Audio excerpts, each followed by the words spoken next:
Ou bon après-midi selon les endroits où vous êtes et d'où vous me suivez en ce moment. Je voudrais tout d'abord vous présenter mes excuses parce que depuis quelque temps, je n'apparais pas sur cette chaîne YouTube pour parler directement. Bonsoir à tous, bonsoir à toutes, où que vous soyez. Et je voudrais profiter, avant de commencer cette chronique, qui sera une chronique un peu spéciale, adresser mes sincères remerciements à Urmila Jawahir, qui est à l'île Maurice. Je voulais aussi profiter de l'occasion pour remercier tous les abonnés de cette chaîne d'Australie, ceux du Canada et ceux du nord des États-Unis d'Amérique. Depuis quelques jours, un débat s'est lancé de lui-même où il a été provoqué. En tout cas, le débat existe. Dans les bus, dans les cars, dans les taxis, dans les salons, évidemment. Le débat tourne autour de la question du troisième mandat du président Aswan. Personnellement, je considère que ce débat est un débat stérile qui n'a pas raison d'être parce que simplement, comme vous le savez tout autant que moi, la constitution mauritanienne a verrouillé donc la possibilité pour un chef d'État de briguer un troisième mandat. Maintenant, qui a déclenché ce débat, pourquoi il l'a déclenché? Et ce qui est surprenant dans tout ça, c'est que du côté officiel et du côté du président de la République, à ce débat, il n'a pas été mis fin par une déclaration de l'intéressé lui-même. Peut-il briguer un troisième mandat ou pas? La réponse est déjà connue. Il ne peut pas pour le moment, en tout cas, par rapport à la constitution actuelle, briguer un troisième mandat. Doit-il briguer un troisième mandat? Ce que beaucoup de gens l'encouragent à faire, c'est une autre histoire et c'est un autre débat. Dans une série de chroniques, je vais essayer avec vous d'aborder la question, mais peut-être sous un autre angle. Vous savez que cette chaîne, la chaîne des intellectuels et des personnalités publiques de la Mauritanie, aborde parfois des sujets, mais jamais sur l'aspect généralement sur lequel le sujet est abordé par les Mauritaniens.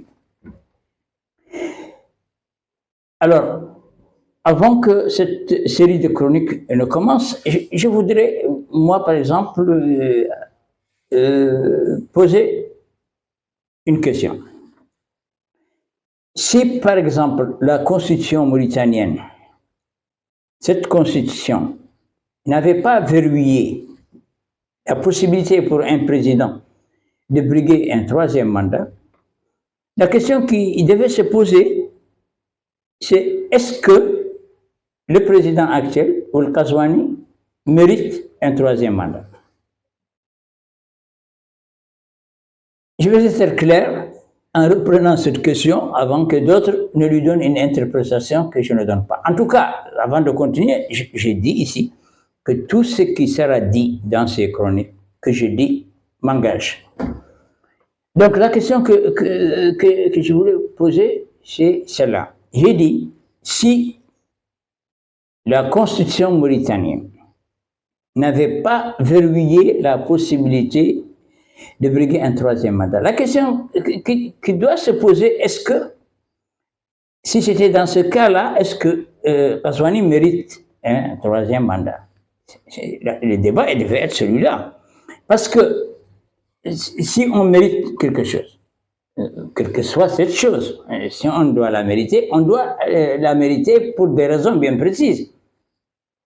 Est-ce que lui, en 2019, est-ce que lui, Ghazouani, depuis qu'il est arrivé au pouvoir en 2019, ce qu'il a fait mérite pour lui un troisième mandat si la Constitution n'empêchait pas?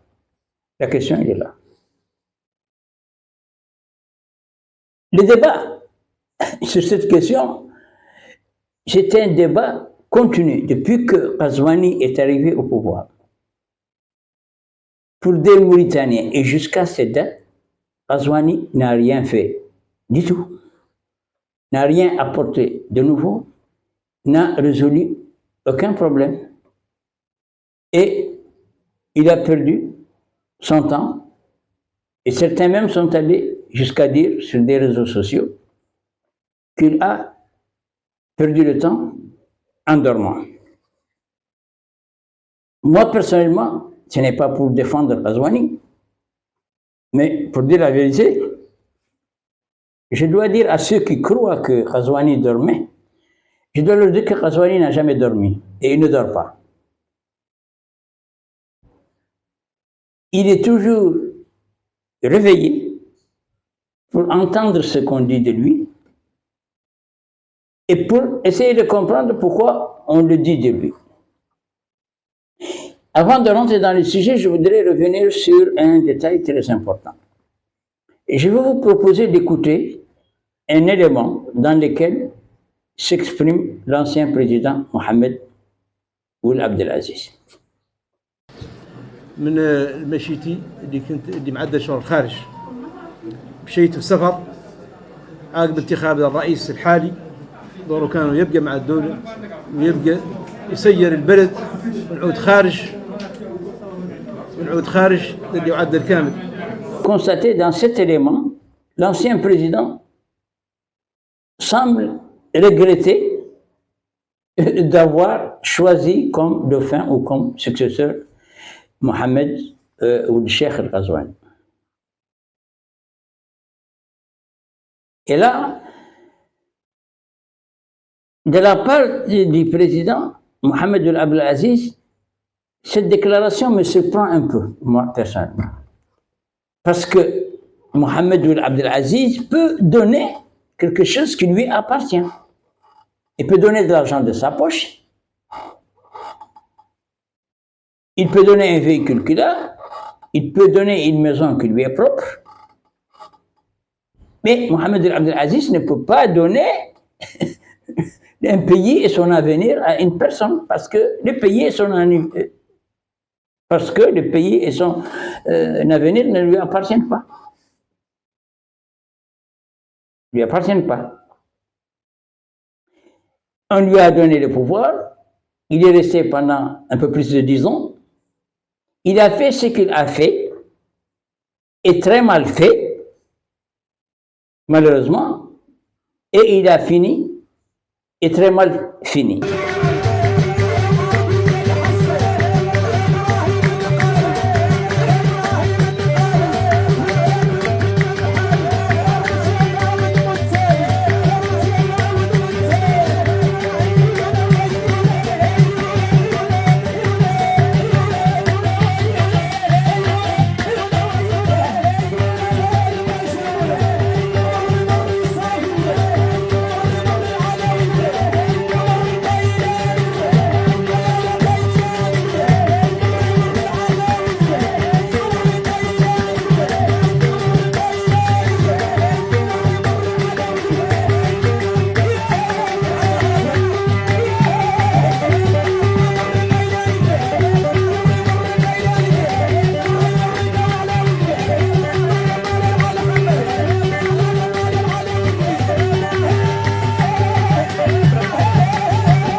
Il est évident que tout Mauritanien honnête ne peut pas nier que le président Mohamed Ould Abdelaziz a fait beaucoup pour ce pays. Il a fait beaucoup pour ce pays. sur le plan du développement à la base, sur le plan des infrastructures, sur le plan de l'éducation, sur le plan de la santé. Mais il faut peut-être rappeler, pour ceux qui ne le savent pas, ou le savent et ne veulent pas en prendre compte, Mohamed El Abdelaziz, il a fait beaucoup de choses, peut-être beaucoup plus que ce qu'ont fait tous les chefs d'État qui se sont succédés. Et moi-même, je prendrai sur moi la responsabilité de dire qu'il a fait beaucoup plus que n'a fait l'actuel président Ould Ghazouani. Mais ce que beaucoup de Mauritaniens ne savent pas, c'est que Mohamed El Abdelaziz n'a jamais fait quelque chose pour que la Mauritanie se développe ou qu'elle avance. Tout ce qu'il a fait, il l'a fait dans son intérêt et dans un intérêt matériel et financier. Il est prouvé par les audiences du tribunal qui l'ont condamné à 15 ans de prison, qu'il purge actuellement, qu'il était bien en conflit avec la loi parce qu'il a commis des infractions vis-à-vis, parce qu'il a commis des infractions vis-à-vis de la loi, sur le plan économique et sur le plan financier. On ne va pas discuter sur ce problème. Quand il est établi par des preuves qu'un président a dans des comptes plus de 42 milliards de billets, avec tout ce qui s'ensuit comme immeuble et comme domaine mobilier, on ne peut pas nier que ce chef d'État s'est enrichi et le tribunal a prouvé que cet enrichissement était illicite. Donc la question n'est pas là. Mais en le disant, je ne veux pas dire que Mohamed El Ghazouani a fait le contraire. Mohamed El Ghazouani a fait peut-être beaucoup moins que le président Mohamed El Abdelaziz, mais il est constaté que quand même, ce que l'actuel président a fait, il a fait dans les normes et le respect technique des cahiers de charges le plus souvent. Mais ce que beaucoup de Mauritaniens ne savent pas, et qui ne savent pas, et je le dis tout de suite, il faut savoir que Ghazouani, l'actuel président, qui est arrivé à des résultats considérés importants par la classe politique et par le gouvernement qui l'accompagne, il a fait tout ce travail dans des conditions extrêmement difficiles. Pour être honnête, il faut le dire, parce qu'il y a beaucoup de Mauritaniens qui ne le savent pas, que le président Ghazouani a hérité de 82 projets du temps de Mohamed El Abdelaziz et parfois de certains de ses prédécesseurs, des projets qui étaient soit pas du tout commencés, soit à leur début d'exécution, et d'autres achevés et très mal achevés. Mais pour ces 82 projets, les financements avaient été décaissés des caisses de l'État.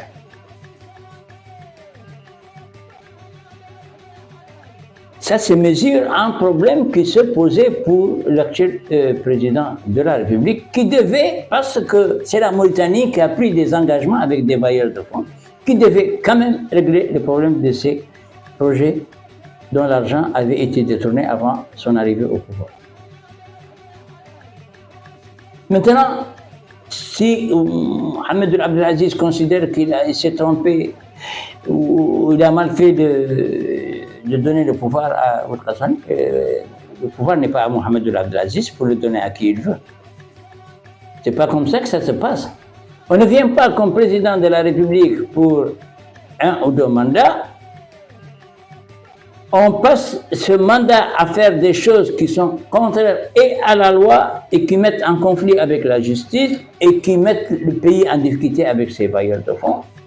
Et après, on dit, voilà, je parle et je vais donner le pouvoir à telle personne.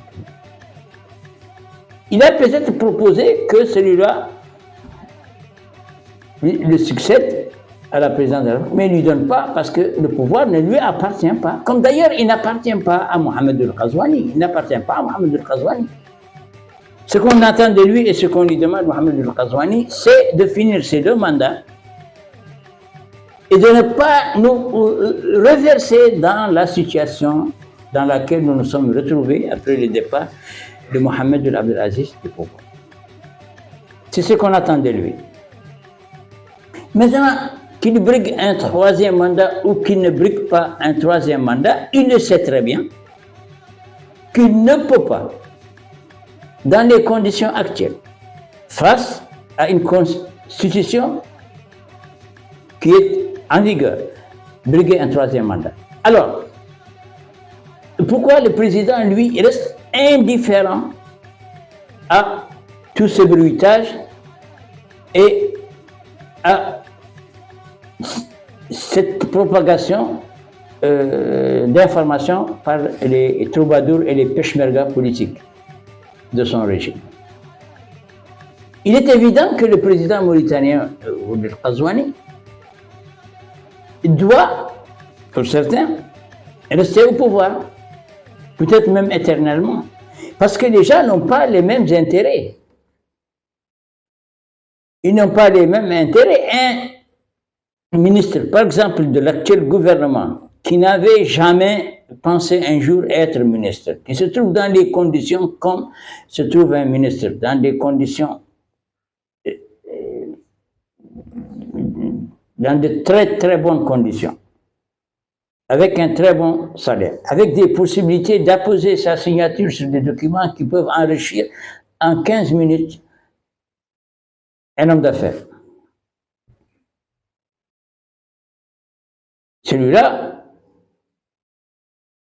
verrait des mauvais œil le départ de Ghazouani, évidemment. Donc les cas sont multiples. Ces hommes d'affaires qui aujourd'hui ont bénéficié de marchés importants sous le régime de Mohamed ou de Cheikh Ghazouani sont prêts à investir l'argent qu'ils ont obtenu illégalement pour le maintenir au pouvoir parce que c'est dans leur intérêt. Mais est-ce qu'il est même dans l'intérêt de Mohamed El-Ghazouani de rester au pouvoir, même s'il devait, par des manœuvres juridiques ou constitutionnelles, arriver à cette fin? Est-ce que c'est dans son intérêt? Parce qu'il doit quand même se souvenir de ce qui s'est passé au Sénégal avant le départ de Macky Sall. Il doit aussi regarder en face ce qui se passe actuellement en République démocratique du Congo, ce qui s'est passé au Togo, ce qui s'est passé au Bénin. Je ne suis pas là pour lui donner une leçon parce que je suis très, très petit pour lui donner une leçon. Mais je pense que le président doit sortir et dire,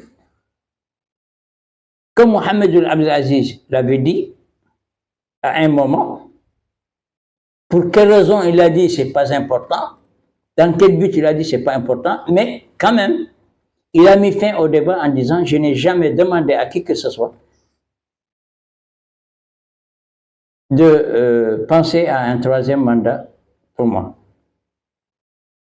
Pourquoi Cheikh Ghazouani ne prendrait pas son courage à deux mains, ou ne prend même pas, il n'a pas besoin de son courage à deux mains, pour freiner les débats de ces troubadours et de ces peshmerga politiques qui ne calculent pas les conséquences de ce qui pourrait être un 3e mandat pour un président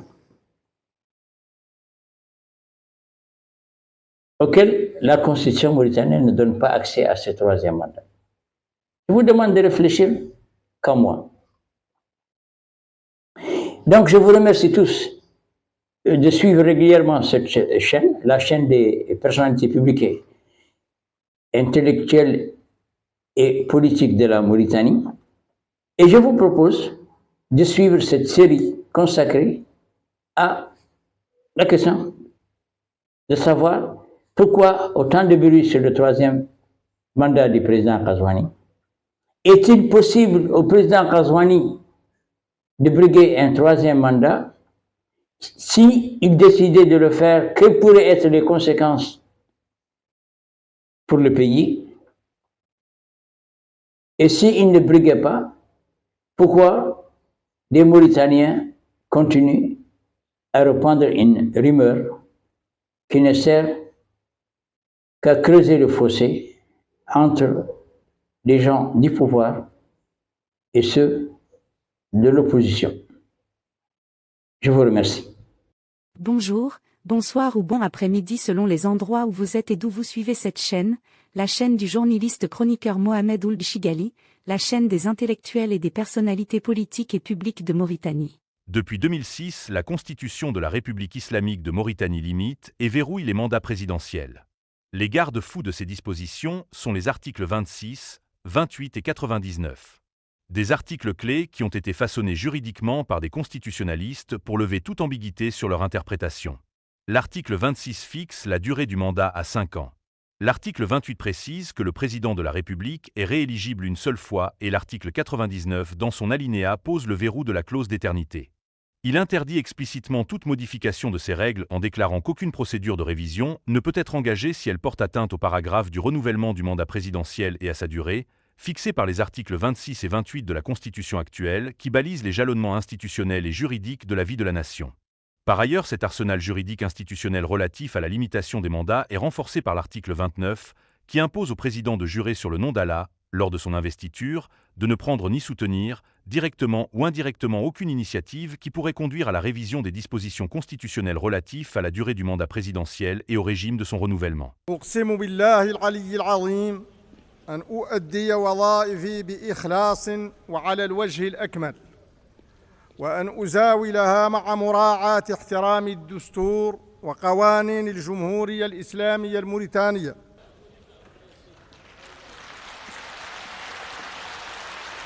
Donc, la rédaction des articles 26, 28, 29 et 99 ne prête à aucune équivoque. Mais pourtant, malgré tout cela, des personnalités publiques et des hommes politiques convertis en troubadours et des peshmergas rebattent les cartes pour remettre en jeu la question du troisième mandat.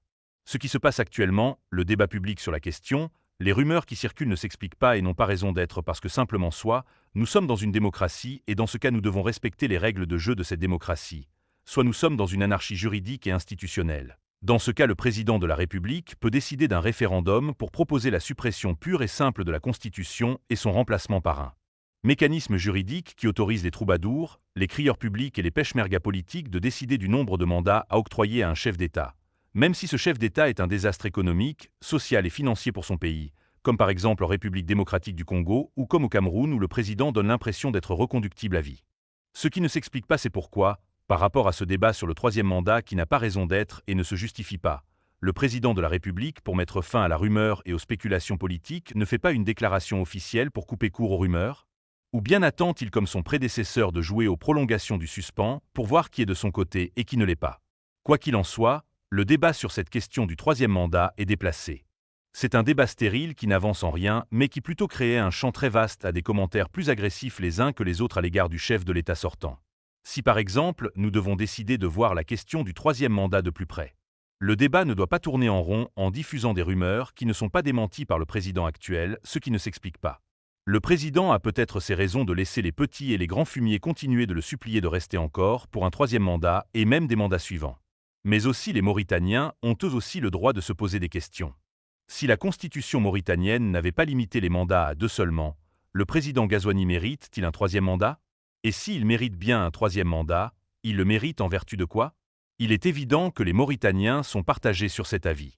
Si la réponse serait oui pour El Hussein Ould Dimidou, le ministre de la Culture à compétences étendues et à large spectre, ou si évidemment elle sera oui et oui pour certains hommes politiques que le régime de Ould Ghazouani cajole par des cadeaux, de dessous de table, des avantages numéraires évidemment et des nominations ciblées. Cette réponse ne sera pas oui pour la veuve dont le mari a été pendu à Inal en 1990 et qui attend des réparations morales et matérielles. Cette réponse ne sera pas non plus oui pour ces hommes d'affaires qui ont été exclus des marchés qu'ils obtenaient par paniers entiers sous le régime de Ould Abdel Aziz. Même si la Constitution ne limitait pas les mandats de la présidence de la République à 2, Ghazouani mériterait-il un troisième mandat?